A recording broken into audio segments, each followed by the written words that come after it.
chăng dây mà vẫn thẳng hàng. Em đến trường làng giờ tập viết hôm nay. Thẳng hàng như mẹ em cấy, chưa đẹp như cánh cò bay.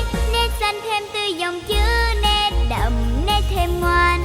Luyện sao cho tay em khéo, tô lên sông lên núi Việt Nam. Xứng đáng trò ngoan được bạn mến cô yêu, làm theo năm điều